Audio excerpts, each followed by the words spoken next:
उसके बाकी एलिमेंट को ज़ीरो करना है। तो इसके लिए हमने R2 में चेंजेस किया है, 1 के द्वारा किया है और 1 से प्लस करके किया है। तो यहाँ से रो 1 और रो 3 हम लोग एज इट इज़ लिखाएगा, फिर -1 + 1 0, 3 + 2 5, 0 - 2 -2 होगा। यहाँ पे भी सेम 0 + 1 1, 1 + 0 0 और 0 + 0 0 हो गया। सेम हम लोग ऑपरेशन हम लोग 2 में यूज़ करेंगे कि हम अब R2 में चेंजेस कर रहे हैं, R3 के द्वारा कर रहे हैं और +2 करके कर रहे हैं, क्योंकि अब हमें यहाँ पे 1 चाहिए। तो अगर हम लोग इसमें 2 से इंटू कर देंगे तो 5 - 4 ये क्या हो जाएगा, 1 हो जाएगा। तो हमें R1 और R3 में कोई चेंजेस नहीं हुआ है, यहाँ पे 0 हो गया और यहाँ 5 - 4 1 हो गया और -2 + 2 0 हो गया।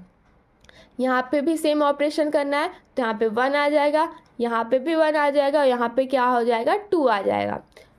उसके बाद हम लोग R1 में चेंजेस कर रहे हैं, R2 के द्वारा कर रहे हैं, क्या कर रहे हैं, -2 करके, क्योंकि अब हमें यहाँ पे 0 चाहिए। तो यहाँ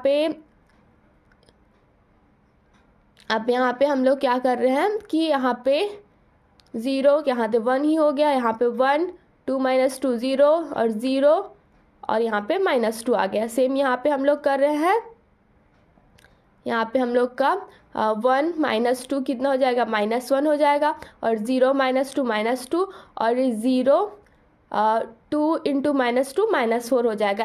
एक को हम लोग एज इट इज़ लिखते चलेंगे।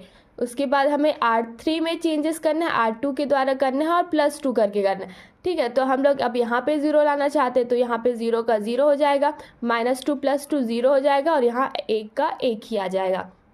अब यहाँ पे ऑपरेशन हमने यूज़ कर रहा है, तो यहाँ पे 2 हो जाएगा, 0 + 2 2 हो जाएगा और 1 + 4 5 हो जाएगा। एक को हम लोग एज इट इज़ लिख रहे हैं, ठीक है। अब इसके बाद हमें क्या करना है, अब ये वाला जो है एलिमेंट हमें उसको 0 करना है। उसको किससे करेंगे, हम लोग R3 से करेंगे। तो -2 + 2 0 हो जाएगा, ठीक है।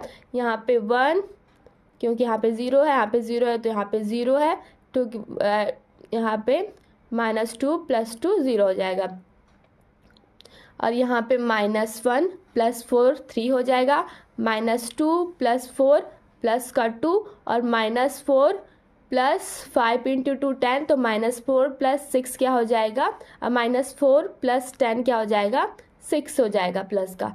फिर यहाँ से हम लोग देख सकते हैं ये I में चेंजेस हो गया। तो ये वाला जो मैट्रिक्स है वो A का इन्वर्स है, जिसको हम लोग A इन्वर्स कहते हैं। तो I = A इन्वर्स × A। तो यहाँ से हम लोग लिख सकते हैं कि हम लोग की A इन्वर्स की जो वैल्यू है